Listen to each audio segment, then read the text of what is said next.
Welcome to the Mystic Access Podcast, where the magic is in learning.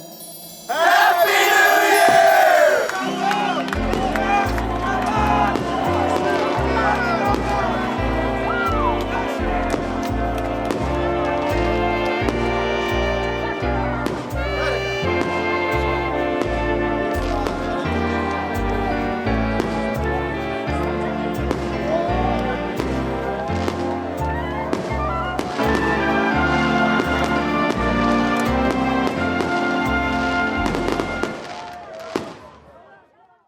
Everyone, welcome to the Mystic Access Podcast. It was supposed to be for January 6th, but it is now January 8th, so we're a little late, but guess what? We're still here, and he's Chris. And she's Kim. And we're a little late because we've had a few developments since our last podcast that we'll tell you about briefly. Yeah, the first is the reason that it's late. Well, one of the main reasons is the Mystic Access domains have a new home.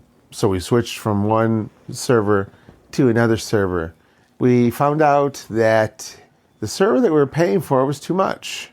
Yeah, we didn't need all that speed. We didn't need all the speed. We didn't need all the power. We didn't need all the memory. And we didn't need, frankly, the bill. So True. We literally cut it in half. We did. And you guys won't notice. No. So don't worry about it, but we were just waiting for it to propagate. Yes.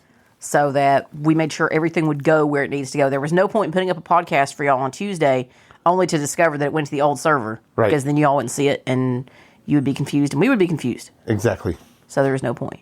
But we've had a couple other things happen since then as well. Chris went back into the hospital the day after Christmas. Yay! Not. But it actually was a blessing in disguise because we got some medication stuff straightened out. So he's feeling much, much better. Right. It's me again. Yeah, it's you again. Got that done. And then we live in New York. So if you've watched the news, you may know that flu here is high. And there was a flu outbreak on his floor in the hospital. And guess who got the flu? Yes. It's been real bad. I was in bed for a week. And I've not been this sick in like over 15 years. I mean, it was really, really bad. I took the flu shot. Yeah, he got his flu shot. He was the smarter of the two of us. Got his flu shot and had the flu, but did not have nearly the case that I had. Nothing compared to what you had. Yeah. I'm just now really getting over it. I can get up and pretty much stay up all day, but I'm exhausted by nighttime, so I had a bad cough sick. and stuffed nose, and that's probably about all I got out of the flu. I had a cough, but I thought I was going to break my ribs. I know I bruised them. They were bad. It's just been a crazy week. Between another hospitalization and the flu and the server, we're just a little late. We did want to get one out to y'all. We are staying on Tuesdays primarily, so don't let that confuse you. This is just a little fluke in the timing, a little blip. But we will be back on our regular release schedule, not this Tuesday, but the next. Don't lose out on the Tuesday schedule. It's still very much a thing. This is just getting one out to y'all. The reason we talked about the second hospital stay was because I lost my cane in the hospital. The way this happened was he had gone to do some labs, and they called him after he had done his blood work that same morning and said, we want you to go to the ER. And we won't talk about anything beyond that. But safe to say, he went to the ER, and it was chaos. Remember how we told y'all that the first time we went to the ER, it was just us? Yeah. It wasn't this time. It wasn't this time. People were in the hall. I was in the hall until 2 o'clock. A.M. Right. From like 6:30 p.m. to like 2 o'clock a.m. Yes. It's crazy. And they finally found a room for me. And so they put me in a room off the ER, so we weren't sitting in the hall. About 3:30 in the morning, they wake me up, and they tell me they have an actual room for me in the hospital. So I get transferred, and they transferred my coat and my boots, but not my cane. So I didn't realize it until 2 or Several 3 days later. because, and it's the WeWalk. It was the most expensive cane that I have, the Typical. WeWalk. Funny thing is, I thought that Kim had taken it home one night. She didn't. They couldn't find it. So I'm like, okay, where is it? So I said to one of the nurses, I said, I think I may have lost my cane. My second cane, because I was using Kim's cane while I was at the hospital. The funny thing is yes, they had it. And they brought it back to me, and I got my WeWalk back. So WeWalk took a little vacation. It walked away. It did. Make sure you know where your stuff is when you're in the hospital. Or anywhere, really. anywhere. But if you're being moved and that's a chaotic time anyway. You're half asleep. I was half asleep. Yeah. Or I would have said, "Where's my cane?" But you're moving from one basically bed to another bed. The irony was that a nurse had said to us earlier that evening, "You probably want to take that home. Don't leave that here because it's expensive. If Right. it's that expensive, you don't want it left." Right. And that was the plan, but it got so crazy, and we finally got to talk to a doctor, and then it was snowing and sleeting. We were in the middle of a crazy storm. So by the end of the evening, his mom and I were just like, okay, we got to get home, and it never got taken with us. You should have taken it. We should have taken it. And in fact, the next day I brought you my cane, but somehow we had a disconnect in our heads, all of us, especially you and I, because we were the ones really responsible for where the heck is that we walk. Right. What happened to it? And we didn't figure this out until, let's see, Christmas was Thursday. You went into the hospital on Friday. We didn't figure it out until Monday. It was the Sunday night. It was that next Sunday night, or that upcoming Sunday. No. It was that Monday when you didn't show up because we had talked about it. It was just before I moved to that second room. I remember because my one roommate was still there before he got shipped off to a different hospital. I mean, the flu outbreak was crazy. We found an article later that said there were 70,000 cases of the flu. That's reported cases. Right. That's not everybody who put their heads under their blankets and stayed home. Like you. Like me. Oh my goodness. It's been horrible. Yeah, it was crazy. Yeah, it's been a crazy time. Chris is feeling tremendously better, though, and doing tremendously better, though. So we're very grateful for that. So thank you all again for the nice thoughts and prayers and good vibes and everything sent our way. We have appreciated all of it. And we're not completely better. I mean, we've got stuff we still got to do, but there is a tremendous, tremendous amount of improvement. The fact that you're where you are now versus a month ago is crazy good. Sure. Crazy good. Let's talk a little bit about blood pressure.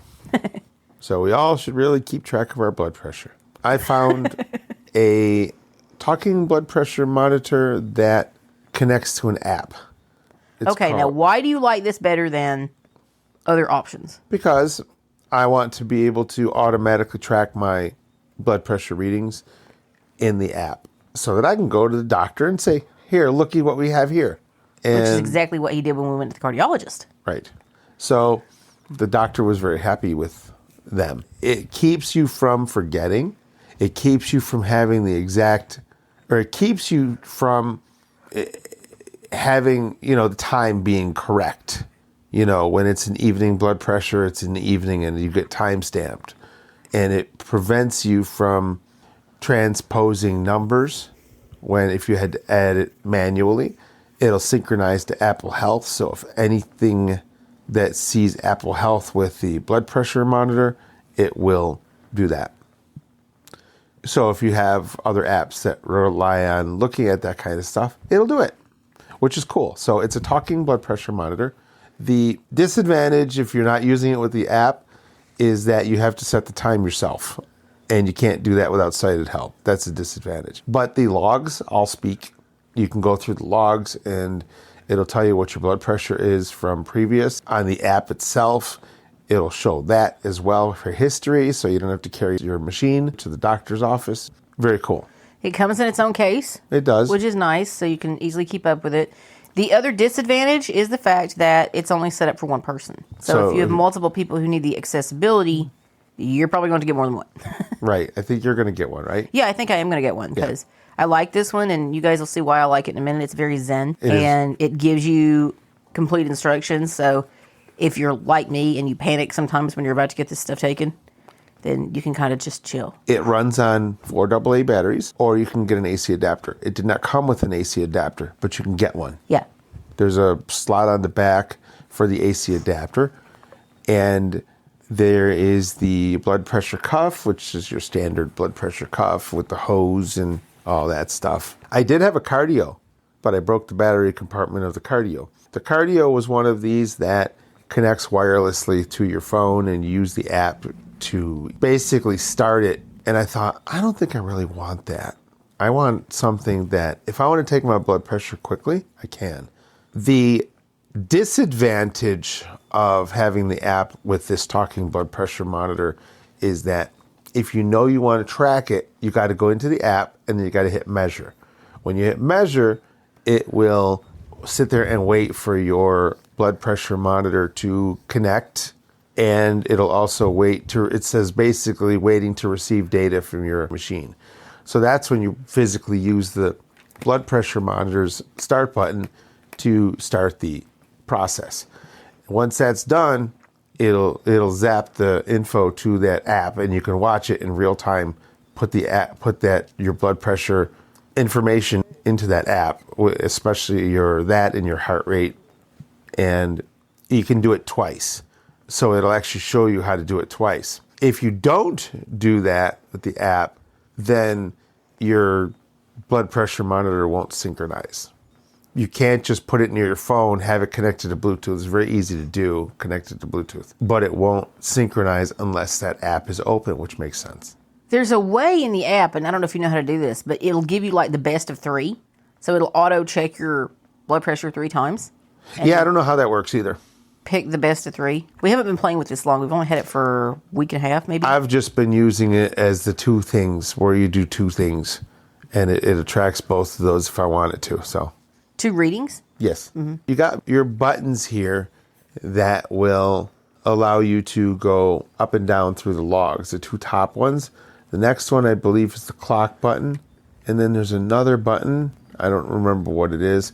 And then down there's a big square button, which is your start button. When it's time to pair to the app or the phone, you press and hold that start button while it's off for about 3 seconds or so. BP, I think, will show up on the display.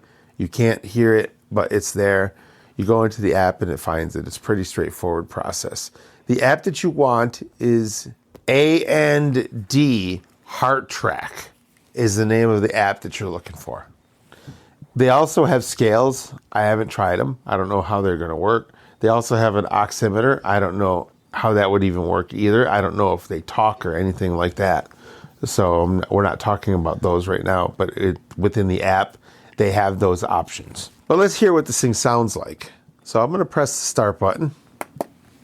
Please sit down with both feet flat on the ground. Rest your arm on a flat surface elevated to heart level, palm up. Place the cuff on your left arm. Refer to instruction manual for proper cuff placement. Fasten the cuff tight. Make sure the air hose is centered on the inside of your arm. Press the start button when you are ready to begin. I love how it says, make sure the cuff is fastened tight. Bloop, bloop, bloop, bloop, bloop. On to the next thing. I really wish it had some pauses. That's nice. My only real complaint about these instructions, that it just kind of rambles to the next one, to the next one, to the next one. But her voice is very, very pleasant. It is. Now, if you pressed the start button right there, what would it do?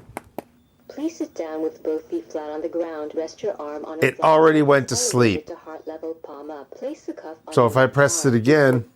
Preparing to take measurement. Please do not talk or move. So it gives you those instructions. You can hear it. It's not attached to anything right now. No, it's not. So you can hear the little sound, and it's going to error out in a minute. Error, repeat measurement. So it just tells you. Error, repeat measurement, then it's deflating itself. That's kind of what it sounds like, what the voice sounds like too. There is a weird thing. If your blood pressure is elevated, but not normal, it will say elevated in this completely different voice. Yeah, it's kind of strange. It's kind of funny. But it does the job. It'll tell you which stage of hypertension you have, which is pretty cool. Pretty cool, actually. Mm-hmm. It's a neat device. It's about $80. Yep. If you want this particular one. There is one that does not use the app. So you can get a cheaper one if you don't care about the app, but we like the app because of tracking. Yeah, I wanted the app. And I think you're going to get the one that does the app too, right? Yeah, I would. Yeah. Just makes the most sense. Because he's had this crazy blood pressure scare, so I don't want to end up in a similar position where it gets so high and I don't know it. Right.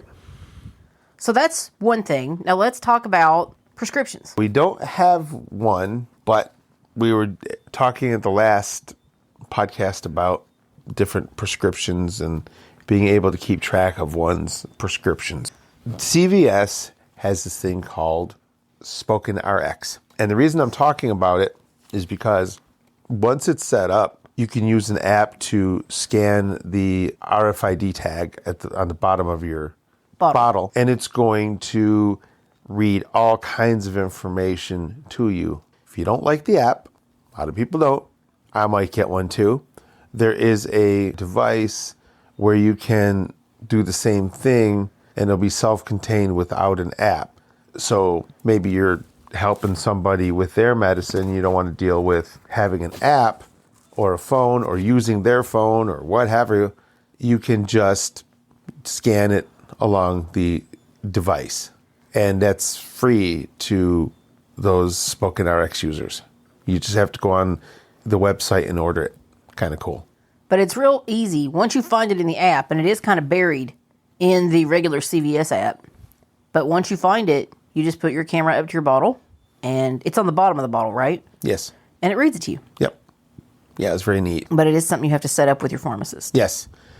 You have to be activated in your account for Spoken RX. It just won't work for anybody.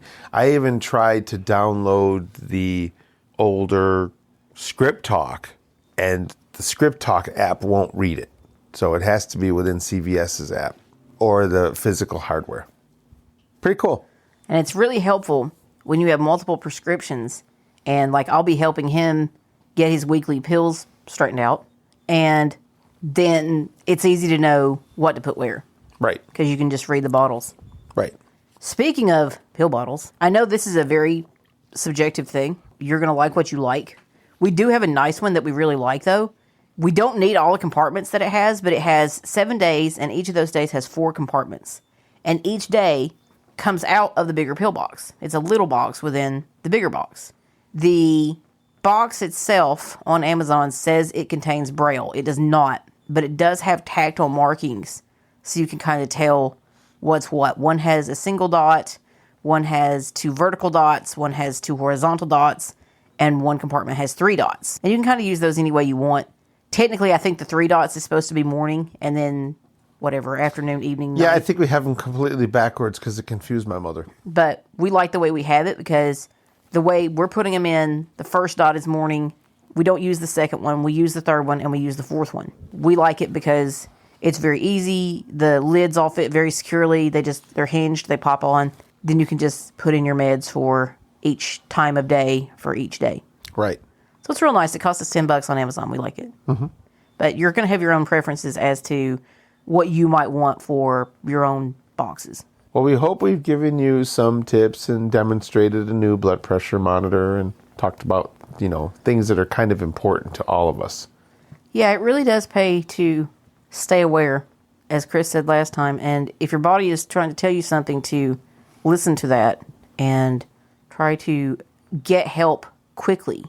If you're afraid to go get in an Uber and go to your closest hospital, remember what the alternative might be. It might be really bad. Mm-hmm. So it's really worth taking that into account when you're scared. I mean, Chris is stubborn. He didn't want to go to the hospital, but we went. Yeah. Because things were getting really bad. So it really pays to pay attention and really hope that you're going to get a decent experience in there. And this isn't just for hospitalizations. This is for anything. Absolutely. And go and get something done because the alternative could be very, very bad. We're very fortunate that we're as in good a place as we are now as compared to where we were a month ago. Yep. So it wasn't much of a Christmas, but we sure are excited to be here for the new year. Right. So we'll be back to our Tuesday schedule coming up later in the month and have some other goodies to share with you and other discussions. But we did want to check in and say hi and share a little bit more about the journey and what's going on, and hopefully something that can help you out. Of course, remember, if you want to link to any of this stuff that we talk about, you'll go to Mystic Access Podcast without an S.com, and you'll have everything available to you in the show notes for each episode. Yep. Thank you, everybody. Bye. The preceding podcast is a presentation of Mystic Access, where the magic is in learning. If you are blind or visually impaired and wish to experience less stress and more fun on your unique assistive technology journey, our comprehensive audio documentation and additional offerings are here to support you. We welcome your visit at mysticaccess.com. That's mysticaccess.com. Have a question or wish to place an order via phone? Call us at 716-543-3323. If you have comments to share about this episode, follow our phone menu prompts to reach our Mystic Access podcast comment line. Email us at info@mysticaccess.com and connect with us on social media, Mastodon, mysticaccess.online, and facebook.com/mysticaccessempower. Would you like to spread the word about our podcasts? Anyone may explore our extensive archives and subscribe to receive our bi-weekly episodes at mysticaccesspodcast.com. If you enjoy our content, please consider rating and reviewing us on Apple Podcasts, TuneIn, Spotify, or your favorite podcast platform. Thanks for spreading the word and for being a listener. We hope you enjoyed this episode.